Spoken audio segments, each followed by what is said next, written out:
Assalamualaikum warahmatullahi wabarakatuh. Perkenalkan, nama saya Dian Ingga Safitri. Saya dari kelas 10 PDR. Di sini saya akan mempresentasikan tentang sejarah penyiaran. Penyiaran atau broadcasting adalah penyebar luasan informasi melalui sarana transmisi atau pemancar dengan memasukkan spektrum gelombang atau frekuensi radio melalui udara, kabel, dan media lainnya untuk dapat diterima secara serentak dan bersama-sama oleh masyarakat dengan perangkat media siaran. Teknik sejarah media penyiaran di dunia dapat dibagi menjadi dua bagian. Yang pertama, sejarah media penyiaran sebagai penemu teknologi, dan yang kedua, sejarah media penyiaran sebagai suatu industri. Tokoh-tokoh yang berperan penting dalam sejarah penyiaran. Yang pertama, Michael Faraday, seorang ahli fisik asal Inggris, penemu induksi elektromagnetik. Yang kedua, James Allan Maxwell, seorang ahli astronomi fisika Skotlandia, penemu gelombang elektromagnetik. Yang ketiga, Guglielmo Marconi, ilmuwan asal Italia, penemu pesawat radio. Yang keempat, Nikola Tesla, mengembangkan temuan Marconi. Yang kelima, David Sarnoff, menjadi kandidat terkuat untuk menyandang gelar Bapak Radio. Dan yang terakhir, Rudolf Heras adalah ilmuwan penemu tabung hampa udara. Sejarah media penyiaran di dunia dimulai ketika ahli fisika Jerman bernama Heinrich Hertz pada tahun 1887 berhasil mengirimkan dan menerima gelombang radio. Upaya Hertz kemudian dilanjutkan oleh Guglielmo Marconi dari Italia yang sukses mengirim sinyal Morse berupa titik dan garis-garis, sebuah pemancar kepada suatu alat penerima. Pesawat radio pertama kali diciptakan memiliki bentuk yang besar dan tidak menarik, serta sulit digunakan karena menggunakan tenaga listrik dan baterai yang berukuran besar. Stasiun radio pertama muncul ketika seorang ahli teknik bernama Franz Conrad di Pittsburgh, Amerika Serikat pada tahun 1920. Munculnya radio FM pertengahan tahun 1930-an, Edwin Howard Armstrong berhasil menemukan radio yang menggunakan frekuensi modulasi atau FM. Radio penemuan Armstrong berbeda dengan radio yang banyak di pasaran, karena radio ini memiliki kualitas suara lebih bagus, jernih, dan bebas dari gangguan. Munculnya televisi. Prinsip televisi ditemukan oleh Paul Lulekwow dari Jerman tahun 1884.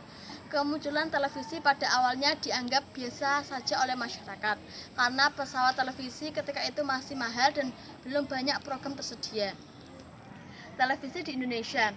Siaran televisi di Indonesia dimulai pada tahun 1962 saat TVRI menayangkan langsung upacara hari ulang tahun kemerdekaan Indonesia ke-17 dan tanggal 17 Agustus 1962.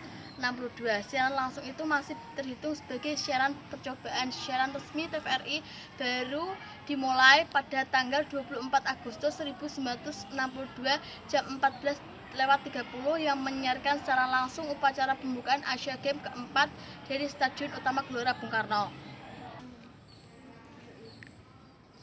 Sejarah pemerintah Indonesia membuka TVRI, maka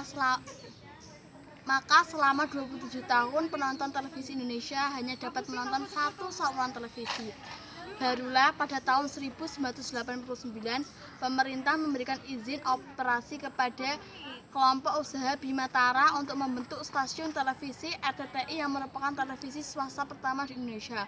Kemudian disusul dengan SCTV, Indosiar, Antv, dan TPI. Sejarah penyiaran radio di Indonesia. Pada tahun 1925 saat masa pemerintahan Hindia Belanda, Profesor Komans dan Dr. de Groot berhasil melakukan komunikasi radio dengan menggunakan stasiun radio di Marburg, Jawa Barat. Pada tahun 1945 tercatat seorang amatir radio bernama Gunawan berhasil menyiarkan naskah proklamasi kemerdekaan Indonesia menggunakan perangkat pemancar radio sederhana buatan sendiri. Akhir tahun 1945 sudah ada organisasi yang bernama PRI, Persatuan Radio Amatir Indonesia. Pada tahun 1952, pemerintah mulai mengeluarkan ketentuan bahwa pemancar radio amatir amatir dilarang mengudara kecuali pemancar radio milik pemerintah. Kegiatan radio terpaksa dibekukan pada waktu 1925 sampai 1965. Tahun 1996 mengudara radio Ampera yang merupakan sejarah perjuangan persatuan aksi dalam perjuangan Orde Baru. Sejarah perkembangan radio di Indonesia. Tonggak sejarah perkembangan radio di Indonesia ditandai dengan lahirnya Radio Republik Indonesia pada tanggal 11 September 1945 secara de facto. Radio siaran swasta nasional Indonesia tumbuh sebagai perkembangan profesionalisme radio amatir yang dimotori kaum muda di awal Orde Baru tahun 1966. Secara yuridis, keberadaan radio siaran swasta diakui dengan persyaratan penyelenggaraan berbadan hukum dapat menyesuaikan dengan ketentuan peraturan pemerintah. Dalam peraturan itu ditemukan bahwa radio siaran non-pemerintah harus berfungsi sosial, yaitu alat pendidikan, penerangan, dan hiburan, bukan alat untuk kegiatan politik. Akhir tahun 1974, radio swasta niaga tercatat 330 di seluruh Indonesia. Tahun 1980, jumlah stasiun radio non-pemerintah mencapai 948 buah stasiun. Tahun 2000, jumlah stasiun radio termasuk RRI mencapai 1.100 stasiun. Program-program radio pun semakin beragam. Di masa Orde Baru, radio swasta niaga dilarang membuat berita sendiri. Berita yang disiarkan adalah memancar teruskan reali atau berita dari RRI. Sejarah perkembangan televisi di Indonesia. 1. TVRI. Pada tahun 1961, pemerintah Indonesia memutuskan untuk memasukkan proyek pembangunan Asia Games keempat. Pada tahun 1963, mulailah dirintis pembangunan stasiun daerah, dimulai dengan stasiun Yogyakarta yang dimulai siaran pada akhir 1964 dan berturut-turut stasiun Medan, Surabaya, Makassar, Manado, dan Denpasar. Tahun 1977, secara bertahap di beberapa ibu kota provinsi dibentuk stasiun-stasiun produk keliling atau SPK yang berfungsi sebagai perwakilan di daerah, bertugas memproduksi dan merekam paket acara untuk dikirim dan disiarkan melalui TVRI Stasiun Pusat Jakarta. Tahun 1974, TVRI diubah menjadi salah satu bagian dari organisasi dan tata kerja Departemen Penerangan yang diberi stasiun direktorat.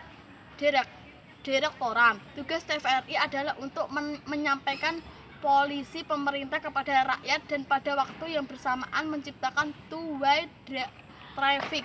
Tujuan polisi pemerintah dan program-programnya adalah untuk membangun bangsa dan negara Indonesia yang modern. Sekian presentasi saya.